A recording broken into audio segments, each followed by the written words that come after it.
Hello, Assalamu alaikum. Hope you all doing well. আজকে আমরা chemistry first পেপারের second chapter qualitative chemistry কিছু basic সম্পর্কে জানবো ফার্স্টের দিকে ফার্স্ট পার্টে অ্যাকচুয়ালি যত যাওয়া যায়।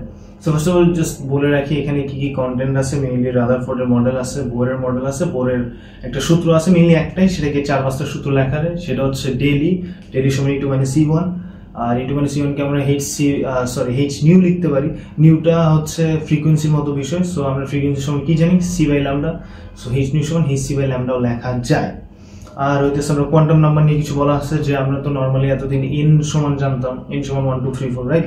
শেল, এখন এই শেলের মধ্যে অনেকগুলো সাবশেল আছে যেগুলোকে আমরা SPDF দিয়ে নির্দেশ করে থাকি। এন্ড এগুলোর পজিশন বের করার জন্য আমরা যেটা ইউজ করি সেটা হচ্ছে কোয়ান্টাম নাম্বার সিস্টেম, যেটা হচ্ছে আপনার NLMS।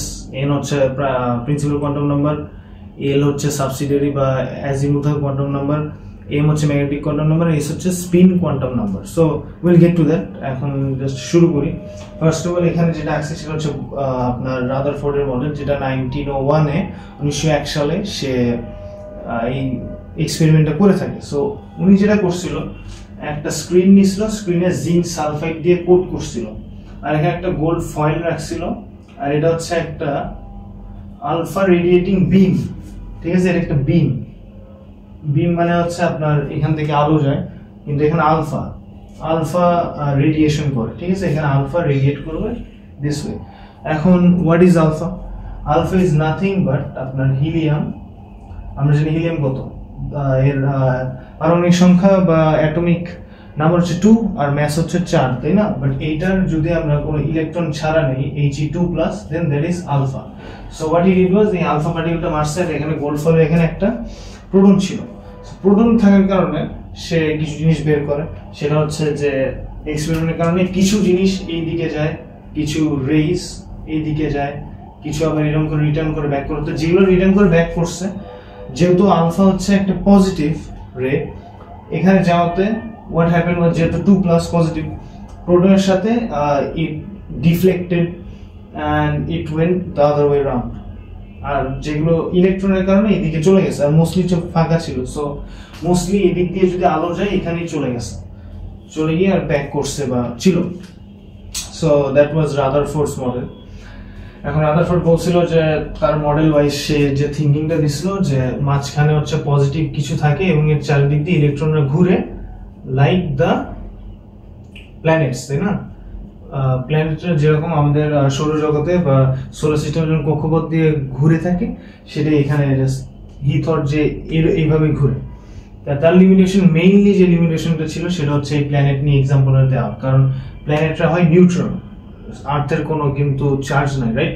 চার্জ আমরা 0 ধরেই করি, আর এগুলো তো অবভিয়াসলি চার্জ আছে। এবং ম্যাক্সওয়েলের theory wise, electromagnetic theory wise, একটা প্লাস জিনিস যদি, একটা নেগেটিভ আর প্লাস জিনিস মানে চার্জ জিনিস যদি ঘুরে, তাহলে আস্তে আস্তে সে ঘুরতে ঘুরতে ঘুরতে ঘুরতে এখানে এসে পৌঁছাবে, and it will meet a dead end and that will be the end. এটা এর শেষ হবে, সমাপ্তি হবে, মানে হওয়ার কথা। মানে আমরা প্রোটন ইলেকট্রনের ক্ষেত্রে কি তা দেখি, অ্যাটমের ক্ষেত্রে আমরা তা দেখি না। সো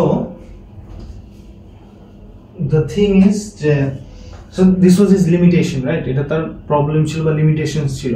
সেটা থেকে বের হওয়ার জন্য তারই ছাত্র বোর সেইটি করছিল, ও আর একটা মডেল বানায়। সেখানে সে লজিকটা দেয় যে এখানে প্রোটন থাকলো, আর এখানে একটা শেল, এখানে একটা শেল। এখন এখানকার ইলেকট্রন, এখানে একটা ইলেকট্রন আছে বা একটা ইলেকট্রন আছে, এই একটা ইলেকট্রন এখানে যাবে, এখানে ফিরবে। So what will happen is, এটা তো ফার্স্ট শেল, হ্যাঁ, আর এটা সেকেন্ড। তা বোরের যে থিঙ্কিংটা ছিল সেটা হচ্ছে যে এই ফার্স্ট শেল থেকে যদি সে সেকেন্ড শেলে যায়, তাহলে এটা E1 ধরলাম এনার্জি, আর E2 মানে ফার্স্ট শেলে ঘুরতে যে এনার্জি লাগে সেটাকে E1 ধরলাম, সেকেন্ড শেলে ঘুরতে এনার্জি লাগে E2 ধরলাম। সো অবভিয়াসলি লজিক্যালি থিঙ্ক করলে বোঝা যায় যে E1 এর থেকে E2 এনার্জি বেশি, কারণ E2 এর কক্ষপথের size obviously bigger, right? So ও বোর যে সূত্রটা বের করলো সেটা হচ্ছে যে লজিক্যালি থিঙ্ক করলেই হয় যে একটা এনার্জি যদি এখান থেকে এখানে আসে, তাহলে অবভিয়াসলি তার এনার্জি নিতে হবে, আর সে যদি এখান থেকে এখানে যায় তাহলে energy he'll have to give away, ছেড়ে দিতে হবে, রাইট? সো এটাকে আমরা ডেইলি লিখতে পারি যে E2 - E1। এটা করলে যে এনার্জিটা আছে সেটা হচ্ছে এই দুইটার মধ্যে ডিফারেন্স।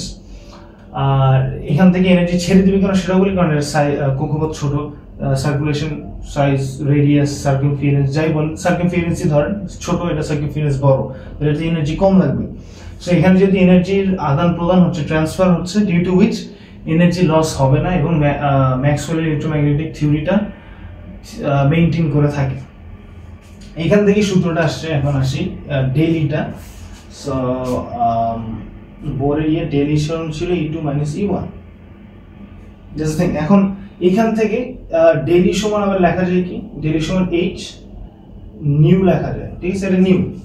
এখন নিউ জিনিসটা নতুন লাগতে পারে, but it is something along the line of frequency, মানে এক ধরনের ফ্রিকোয়েন্সি, কারণ ফিজিক্সের ক্ষেত্রে আমরা এফ ইউজ করি, এখানে নিউ। এখন ফ্রিকোয়েন্সির সময় আমরা কি জানি, যদি আমরা পর্যাবৃত্ত গতির সমত পর্যাবৃত্ত গতিতেই ছিল, এফ সমান কি c/λ, রাইট, c/λ ওয়েভলেংথ, আর হচ্ছে speed of light, speed of light. Okay, so h news, তো এখানে যদি এটা বসাই দিই কি সূত্রটা দাঁড়ায়, hc/λ, and that is pretty much it. This is Bohr's সূত্র, যেটা আমাদের লাগে, দেখে নিতে পারেন। এখানে h টা হচ্ছে প্ল্যাঙ্কস কনস্ট্যান্ট, প্ল্যাঙ্কস কনস্ট্যান্ট সমান আমরা কি জানি, প্ল্যাঙ্কস কনস্ট্যান্ট সমান h সমান 6.636 টাইমস 10⁻⁻34। ERG সামথিং, ইউনিটটা দেখে নিন, ইউনিটটা আমার রাইট নাও মনে নাই। সো দিস প্রিটি মাচ ইট। এটা হচ্ছে h, আর c এর ভ্যালু তো আমরা জানি, c সমান 3 টাইমস 10⁻8 মিটার পার সেকেন্ড। আর হচ্ছে আপনার ল্যামডা ইজ ওয়েভলেংথ, ওয়েভলেংথ মানে তরঙ্গ দৈর্ঘ্য। এখন ইউজিং দিস বোর এই সূত্রটা বানাইছে এবং এইখানে এক্সপ্লেনেশনটা দিতে পারছে যে this is the reason why energy is not lost. Maxwell যেটা বলছিল, ম্যাক্সওয়েল যেটা একটু আগে বললাম যে electromagnetic theory, EM electromagnetic EM theory দেই, লেটস জাস্ট সে E.M, সেখানে কি বলছিল যে দুইটা চার্জ পার্টিকেল গুলো অবভিয়াসলি সে এখানে সেন্টার ঘুরতে ঘুরতে ঘুরতে ঘুরতে এখানে এসে পৌঁছাবে এবং that will be the end of it. যেরকম ব্ল্যাক হোলের ক্ষেত্রে হয় যে এনার্জি লস্ট হয়ে গেলে পুরো সানটা ডিস্ট্রয়, একটা ব্ল্যাক হোল হয়ে যাবে, একটা প্ল্যানেট, রাইট? তো same thing happens here. But হবে না কেন? কারণ হয় না তো লজিক্যালি, তাই না? এবং হয় না কেন? কারণ বোর এই এক্সপ্লেনেশনটা দিল যে E2 - E1 যদি করি, যেহেতু একটা ইলেকট্রন আরেকটা কক্ষপথে যায় এবং আবার ফিরে আসে, আবার যায় আবার ফিরে আসে, এখানে লাইট ফ্লিকার হতে আমরা দেখি বিভিন্ন ইলেকট্রনের, যদি মুভিতে বা ছবিতে দেখেন এরকম দেখেন। Because of this Y energy is stored, energy কোনোদিন হারায় না, ট্রান্সফর্ম হয় ফার্স্ট অরবিটে সেকেন্ড অরবিটে, ছেড়ে দেয় অথবা নেয়, ছেড়ে দেয় অথবা নেয়, এরকম করে। Due to which all of this happens, and এইভাবে আমরা একটা অ্যাটম সম্পর্কে একটা বেসিক ধারণা পাই, ট্রু ধারণা। আর যদি সেখানে মনে রাখতে হবে ক্লাসের লাস্ট থিং, সেটা হচ্ছে plum pudding theorem, most probably. হ্যাঁ, প্লাম পুডিং থিওরেম বলে একটা জিনিস আছে, let's just look at that plum pudding theory. হ্যাঁ, এটা নিয়ে আমরা পড়বো না, জাস্ট এর একটা জিনিস জানতে হবে যে প্লাম পুডিং থিওরি এইটা করছিল হচ্ছে স্যার জে থমসন। হ্যাঁ, and what he did was, ইনি ফার্স্ট ছিল যে ইলেকট্রন আবিষ্কার করেছে। he is the person who discovered electron. ওকে, এই প্লাম পুডিং থিওরি বা প্লাম পুডিং মডেলের মাধ্যমে, সরি থিওরি লজিক্যালি বলা যায় না, মডেল বললাম, through this he discovered electron. Invent করেনি, ডিসকভার করছে, এগুলো সবকিছু আগে থেকে ইনভেন্ট করাই ছিল, জাস্ট তার লজিক দিয়ে বের করছে। So this is pretty much it. Quantum কেমিস্ট্রির ফার্স্ট পার্ট এটাই ছিল, and Rutherford model, Bohr model এবং স্যার জে থমসন যে ইলেকট্রন আবিষ্কার করছে, that's pretty much it. So thank you for watching. Part 2 তে যেটা থাকবে, পার্ট 2 তে কোয়ান্টাম নাম্বার নিয়ে একটু কথা বলবো, কেমনে আসছে কিছু এক্সাম্পল দেখবো, and that will be pretty much it. So yeah, thank you for watching. Goodbye. Allah Hafiz.